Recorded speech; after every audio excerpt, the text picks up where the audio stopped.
on a aujourd'hui eh bien, une section vélo au Club des Sports, où on a une section cycliste qui est bien fournie de jeunes compétiteurs. Le vélo, il s'inscrit aussi toute l'année et par la pratique du vélo que l'on essaye de faciliter par un développement de voies, on ne va pas dire cyclables, mais d'accès facilitateur pour nos vélos, de façon à ce qu'on puisse circuler facilement et aisément. Radio Mont-Blanc, partenaire de la MB Race. La course VTT la plus difficile au monde. Nous sommes en direct de Megève. Venez nous rejoindre avec notre studio mobile. Nous sommes là pour parler de cette 14e édition de la MB Race. Vous la racontez avec de nombreux invités et avec nous au micro de Gaëlle Muffa-Méridol. C'est Madame la maire de Megève, Catherine Julien-Brèche. Bonjour Madame. Bonjour. Bonjour Madame la maire. Megève va être au cœur une nouvelle fois de la MB Race. Alors c'est quoi votre sentiment à l'attaque de cette course mythique ?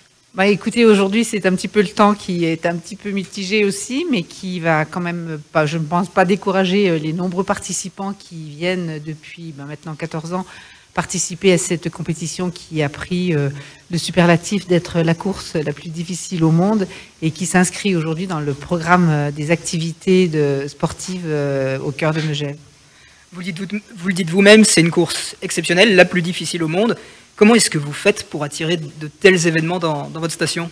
Bah écoutez, je crois que à l'initiative, c'était il y a 14 ans, si mes souvenirs sont bons, quand un passionné de vélo avait eu ce projet, c'était Vincent Azout, qui est un ami d'école, un ami d'enfance de ma fille et qui a eu ce projet de passionné. Et ben voilà ce que, quand on a envie de porter, qu'on est passionné et qu'on porte des projets, qu'on veut porter des projets, eh bien, quand on veut, on peut. Et je pense qu'il est arrivé et qu'il a abouti à inscrire cet événement comme une des plus belles courses et des plus difficiles dans les circuits du monde du VTT. Et bravo Vincent, et pour avoir aussi surtout persévéré depuis 14 ans à l'organisation de cet événement qui est un lourd et gros événement à gérer, qui se gère sur une année complète, parce que quand on termine le clap d'une année, d'une édition, eh bien, il faut tout de suite repenser à l'édition suivante. Et c'est un travail au quotidien d'une année pour lesquels, je crois maintenant, il a inscrit un succès indéniable de cette compétition dans les circuits de VTT. Il y a donc la MB Race, mais il y aura aussi bientôt le Tour de France qui va donc passer dans votre village lors de l'étape entre Saint-Gervais et Courchevel.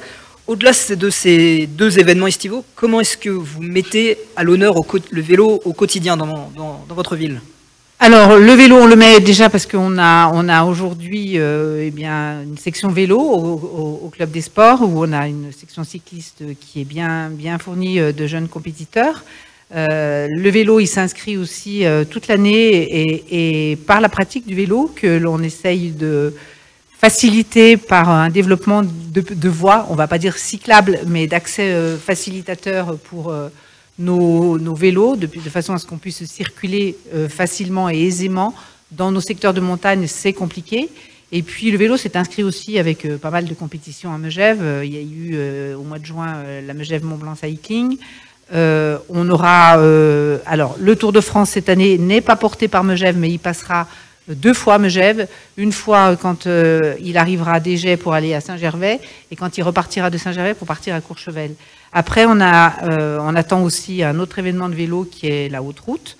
On attend le Tour de l'avenir féminin.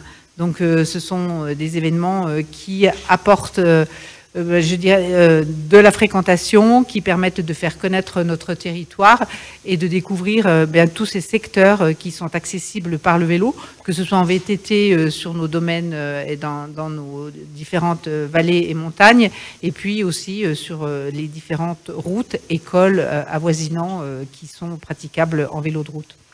Rapidement, est-ce qu'on peut avoir à peu près aussi le programme au-delà de la MB Race du vélo qui attend Megève pour l'été ? Alors, on a effectivement, l'été est toujours une saison qui est très riche en événements, avec beaucoup d'événements, des événements sportifs. Donc, après l'arrêt de la fin de la MBRS, on va tout de suite enchaîner avec le jumping du 16 au 23 juillet. Ensuite, le Megève Nature Trail du 29 au 30 juillet. Comme je vous l'ai dit tout à l'heure, on accueillera la Haute Route du 20 au 21 août. Il y aura une compétition de canitrel en 3 étapes entre Megève, Pras-sur-Arly et Notre-Dame-de-Bellecombe le 25 août. le Tour de l'avenir féminin sur la fin août, et puis tout l'été, des compétitions de golf sur le magnifique golf du Mont d'Arbois. Si on se projette un petit peu plus dans l'automne, après on a le trail La Mèche-Vannes. Des événements familiaux qui nous permettront de pouvoir organiser des activités pour les enfants. Donc il était une fois l'archéologie avec des thématiques pour enfants. Ça c'est début juillet. Des concerts de l'orchestre d'harmonie de Megève avec le fameux concert qui se tient chaque année au lac de Javennes dans un site exceptionnel. C'est une magnifique après-midi. Des animations pour notre secteur jeunesse, la médiathèque avec les microfolies. On aura aussi des activités culturelles avec des conférences de la Fondation Jeanne d'Arc. Le 27e Megève Jazz Contest avec un tribut cette année à son fondateur Poumi Arnaud. Et ça c'est tout de suite, alors il y a une concentration d'événements autour du 14 juillet, parce que là on sera sur le 15 et 16 juillet, juste après la MBRS et avant le jumping. Et puis le Blues Festival du 4 au 5 août sur la place de la mairie. Et puis cette année on va retrouver une fête traditionnelle qui est le retour de la fête au village avec tout ce qui est vieux métiers artisanaux et groupes folkloriques. On le voit du coup, beaucoup d'événements différents. Merci Madame la maire d'avoir répondu à nos questions et d'être ici dans le studio Radio Mont-Blanc à Megève. Merci à vous et puis bonne continuation et puis belle compétition pour la MBRS et plein de courage pour tous les participants avec les conditions de climat qui sont un petit peu compliquées aujourd'hui. Merci beaucoup, merci Madame la maire de Megève, Catherine Julien Brèche, l'invitée au micro de Gaël Muffat-Méridol dans le studio mobile de Radio Mont-Blanc.